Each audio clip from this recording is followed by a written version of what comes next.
Sir ಒಟ್ಟಾರೆಯಾಗಿ ಈಗ drunk and drive ಮತ್ತು ವೀಲಿಂಗ್ ವಿಚಾರಗಳಾಗಿರ್ಬೋದು. ಎರಡರಲ್ಲಿ ಏನು ಹೇಳ್ತೀರಾ ಸರ್? ಎಷ್ಟೇ ಹೇಳಿದ್ರು ಕೂಡ ಈ ರೀತಿಯಾಗಿ ಮಾಡಿಕೊಂಡು ಮತ್ತಲ್ಲೇ ವೀಲಿಂಗ್ ಮಾಡುವಂಥ ಘಟನೆಗಳು ಕೂಡ ನಡೀತಾ ಇದ್ದಾವೆ. ಏನು ಹೇಳ್ತೀರಾ ಅಂಥವರಿಗೆ? ಸೊ ವೀಲಿಂಗ್ ಕೂಡ ಅಗೇನ್ ಸೇಮ್ ನೀವು ಹೇಳಿದಂಗೆ ತುಂಬ ಸೀರಿಯಸ್ ಪ್ರಾಬ್ಲಮ್ ಆಗಿದೆ ಹೌದು. ನಮಗೆ. ಎಸ್ಪೆಷಲಿ ರಿಪೀಟೆಡ್ ಆಗಿ ಮಾಡ್ತಾ ಇದ್ದಾರೆ. ಓಕೆ. ಸೊ ನಾವು ಅದಕ್ಕೆ ಈಗ ಹೋದ ತಿಂಗಳಿಂದ ನಾವೊಂದು ಇದು ಮಾಡ್ತಾ ಇದ್ವಿ. ಏನಂದರೆ ಸೋಷಿಯಲ್ ಮೀಡಿಯಾ ಪ್ರೊಫೈಲ್ಸ್ ಎಲ್ಲ ನೋಡಿಕೊಂಡು ಎಲ್ಲ ಕಡೆ ನಾವು ವೀಲಿಂಗ್ ಎನ್ಫೋರ್ಸ್ಮೆಂಟ್ ಮಾಡೋದು ಸ್ಟಾರ್ಟ್ ಮಾಡಿದ್ದೀವಿ. ಓಕೆ. ಸೊ ಇದರಲ್ಲಿ ಏನಂದರೆ ಮೇಯ್ನ್ ಆಗಿ ವೀಲಿಂಗ್ ಮಾಡುವಂಥದ್ದು ಅವ್ರಿಗೆ ಸ್ವಲ್ಪ ಕೆಲವು ಗ್ರೂಪ್ಸ್ ಇವೆ. ಅವ್ರು ಮಾಡಿ ಅದು ಇನ್ಸ್ಟಾಗ್ರಾಮಲ್ಲಿ ಮಾಡಿ ಅವರು ವ್ಯೂಸ್ಗೋಸ್ಕರ ಅದು ಇದಕ್ಕೋಸ್ಕರ ಸ್ಟಂಟ್ಸ್ ಮಾಡೋದು ಅದು ಇದು ಮಾಡ್ತಾರೆ. ಎಲ್ಲರನ್ನೂ ಟ್ರ್ಯಾಕ್ ಮಾಡಿ ಎಲ್ಲರ ಮೇಲೆ ಕೇಸ್ ಮಾಡ್ತಾ ಇದ್ದೀವಿ. ಅದೇ ರೀತಿಯಾಗಿ ವೀಲಿಂಗ್ ಮಾಡುವವ್ರನ್ನು ಓನ್ಲಿ ವೀಲಿಂಗ್ ಕೇಸ್ ಹಾಗೆ ಬಿಡುವಂಗಿಲ್ಲ. ಸೊ ನಾವೇನ್ ಮಾಡ್ತಾ ಇದೀವಿ ಅಂದ್ರೆ ಅವ್ರ ಮೇಲೆ preventive sections 107 CRPC preventive sections ಹಾಕ್ತಾ ಇದೀವಿ.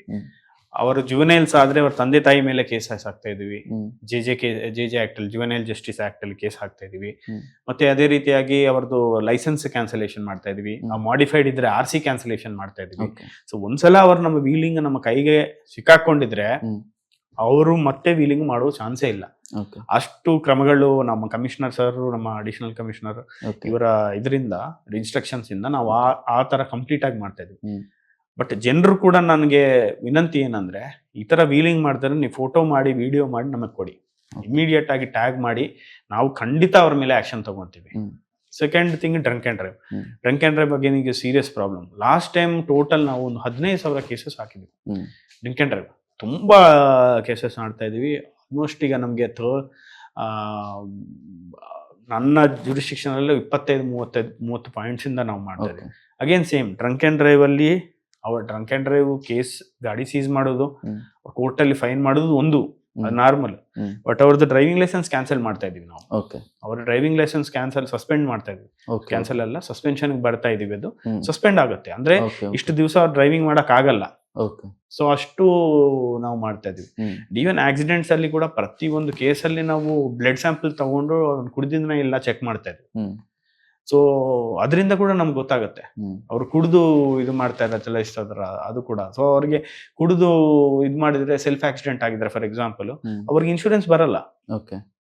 ಕುಡಿದು ಏನಾದ್ರು ಆಗಿದ್ರೆ, ಕುಡಿದು ಅವ್ರಿಗೆ ಆಕ್ಸಿಡೆಂಟ್ ಆಗಿದೆ, ಅವ್ರ ಇನ್ಶೂರೆನ್ಸ್ ಕ್ಲೈಮ್ ಮಾಡ್ತಾರೆ, ಇನ್ಶೂರೆನ್ಸ್ ಬರಲ್ಲ. ಯಾಕೆಂದ್ರೆ ನಾವು ಕುಡಿದು ಚಲಾಯಿಸ್ತಾ ಇದಾರೆ ಅಂತ ನಾವು ಹಾಕ್ತಾ ಇದೀವಿ. ಸೊ ಈ ರೀತಿಯಾಗಿ ಬಟ್ ಅಗೇನ್ ಇದು ವೀಲಿಂಗ್ ಅನ್ನೋದು ಕಂಟಿನ್ಯೂಸ್ ಪ್ರಾಸೆಸ್. ಈ ಡ್ರಿಂಕ್ ಆ್ಯಂಡ್ ಡ್ರೈವ್ ವೀಲಿಂಗ್ ಅನ್ನೋದು ಕಂಟಿನ್ಯೂಸ್ ಪ್ರಾಸೆಸ್. ಅದು ಮಾಡ್ಲೇ ಇರಬೇಕು. ಎಲ್ಲಿವರೆಗೂ ಮಾಡ್ಬೇಕು ಅಂದ್ರೆ ಜನರಿಗೆ ವೀಲಿಂಗ್ ಮಾಡಿದ್ರೆ ಪೊಲೀಸರು ಇಮಿಡಿಯೇಟ್ ಹಿಡಿತಾರೆ, 1 ಡೇ ಒಳಗಡೆ ಹಿಡಿತಾರೆ ಅನ್ನೋ ಒಂದು ಭಯ ಇರುವವರೆಗೆ ನಾವು ಅದನ್ನು ಎನ್ಫೋರ್ಸ್ಮೆಂಟ್ ಮಾಡಬೇಕು. ಸೊ ಆ ಡೈರೆಕ್ಷನ್ ಅಲ್ಲಿ ಹೋಗ್ತಾ ಇದೀವಿ ನಾವು. ಓಕೆ. ಇವಾಗ ಕೆಲವೊಂದು ಕಡೆ ಟ್ರಾಫಿಕ್ ಸಿಗ್ನಲ್ಗಳು ವರ್ಕ್ ಆಗ್ತಿಲ್ಲ ಅನ್ನುವಂಥ ಒಂದು ವಿಚಾರಗಳು ಕೇಳಿ ಬರ್ತವೆ. ಏನು ಸರ್ ಮೇಂಟೆನೆನ್ಸ್ ಕೊರತೆ ಆಗ್ತಾ ಇದೆ, ಏನಾಗ್ತದೆ? ಇಲ್ಲ, ಟ್ರಾಫಿಕ್ ಸಿಗ್ನಲ್ಸ್ ನಾವು ಕೆಲಸ ಮಾಡಲಿಲ್ಲ ಅಂದ್ರೆ ವಿತಿನ್ 1 ಡೇ ಅದು ಸರಿ ಆಗತ್ತೆ.